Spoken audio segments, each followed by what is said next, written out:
अस्सलाम वालेकुम। उम्मीद है आप सब खैरियत से होंगे।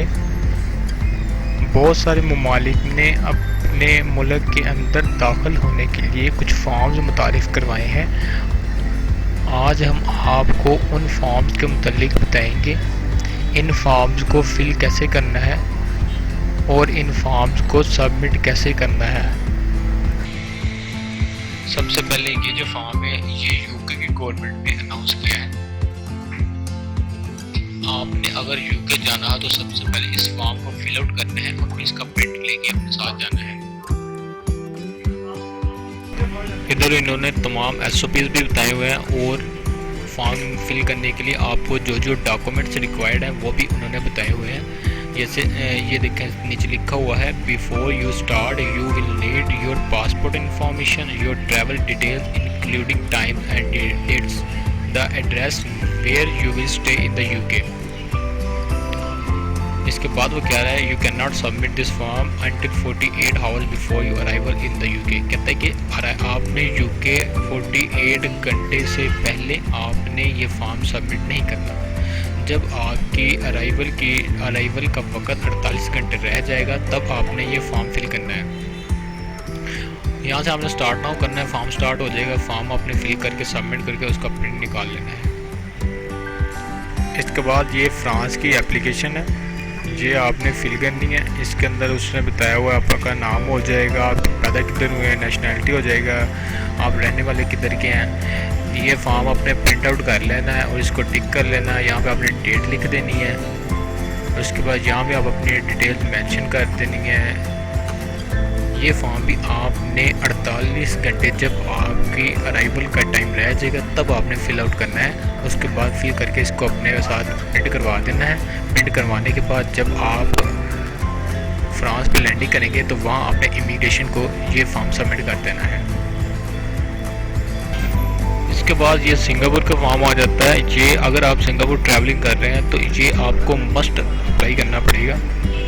अगर आप ये अप्लाई नहीं करते तो इसके बगैर आप सिंगापुर अराइवल होते हैं तो इसके लिए वहाँ पे जाके अगर आपके अंदर सिम्टम्स निकल आते हैं कोरोना के या आपको कोई भी बीमारी निकल आती है तो उसके लिए बाकायदा इन्होंने फ़ाइन भी रखा हुआ है, जैसे कि आपकी स्क्रीन पर शो हो रहा है। जहाँ पे आप हैं अगर तो आप वहाँ पे रेजिडेंट हैं और या लॉन्ग टर्म पासपोर्ट होल्डर्स हैं तो आपने यहाँ पे क्लिक करना है। अगर आप फॉरेन विजिटर्स हैं तो आपने यहाँ पे क्लिक करके अपना फॉर्म जो है वो फिल करके उसका प्रिंट आउट निकाल लेना है। इसके बाद आता है ग्रीस। अगर आप ग्रीस ट्रैवल कर रहे हैं तो सबसे पहले आपने इस लिंक पे क्लिक करना है। क्लिक करने के बाद यहाँ पर आपने अपना अकाउंट रजिस्टर्ड करना है। रजिस्टर्ड करने के बाद आपने सबमिट कर देना है। जैसे आप सबमिट करेंगे तो उसके बाद आपने यहाँ पे क्लिक कर देना है। क्लिक करने के बाद आपने कंटिन्यू करना है। इसके बाद ये आपका फॉर्म स्टार्ट हो जाएगा, आपने टिक करते जाना है। जैसे कि ये लिखा है, please select how you will be travelling. आप ट्रैवलिंग किस पे कर रहे हैं, यहाँ पे आपने जिस चीज़ पे भी ट्रैवल कर रहे हैं उस पर क्लिक करके आपने कंटिन्यू करते जाना। इस तरह आपने फॉर्म फिल कर देना। एंड के ऊपर आपने इसको प्रिंट आउट कर लेना है। इसके बाद आता है स्पेन।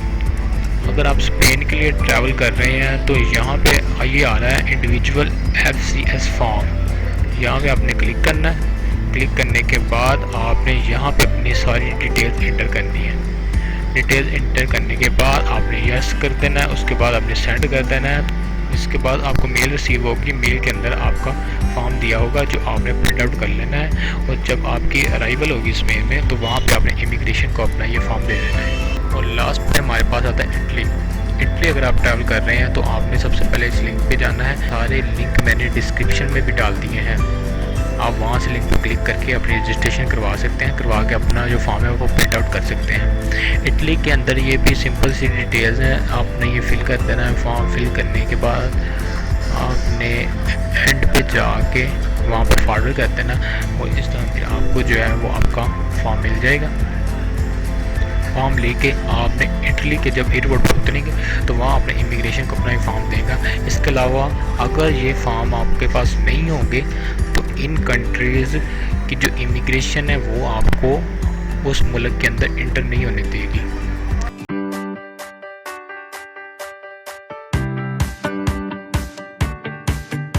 Audio Jungle.